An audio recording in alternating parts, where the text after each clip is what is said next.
In today's video, I'm going to teach you how to clone a table in Snowflake using the Snowsight interface. Whether you're working on data management, conducting experiments, or simply need a fresh copy of your dataset, creating a clone table in Snowflake can be an incredibly useful skill. Not only does it provide you with flexibility for your tasks, but it also ensures you have a safety net to work with, minimizing risk to your original data. So, grab a seat, relax, and let's get started. First things first, you'll want to log into Snowsight. Open your preferred web browser and navigate to the website app.snowflake.com. Once there, enter your credentials to sign in. This will bring you to the main Snowsight dashboard, where you'll have access to all the tools and features that Snowflake has to offer. Once logged in, direct your attention to the left sidebar of the dashboard. Here, you're going to see a tab labeled Data. Go ahead and click on this tab. It's your gateway to accessing all your databases and schemas within Snowflake. This interface is designed to be straightforward, ensuring you can navigate your data structure efficiently. Now that you're in the Data tab, it's time to locate the table that you want to clone. Start by selecting the appropriate database and schema where your table resides.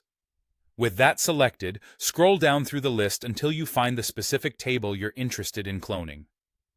Keep in mind, if you have a large number of tables, it may take a moment to locate the right one, so don't hesitate to use the available search features if needed. Once you've found your table, focus on the top right corner of its entry. Here you'll find a small yet powerful icon represented by 3 dots. This is known as the Options menu. Click on these dots to reveal a list of actions you can perform. From this menu, you're going to choose Clone. Selecting this action indicates to Snowflake that you want to create a carbon copy of your existing table. Now comes the naming step. You'll want to give your cloned table a unique name. A common practice is to add clone to the end of your original table name, like my table clone. This makes it easily identifiable and ensures there's no confusion between the original and the clone.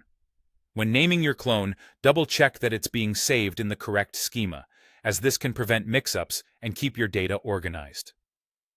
Finally, with everything set, go ahead and click the Clone button. And there you have it. Your clone table is now created, ready for you to use however you see fit. Remember, this clone is independent of the original, so feel free to experiment and make changes without impacting your initial data. By following these steps, cloning a table in Snowflake using Snowsight becomes a simple and efficient task. Whether you're preparing for analysis or developing new applications, having a clone table gives you the flexibility and security to proceed with confidence. Thanks for watching, and happy data cloning!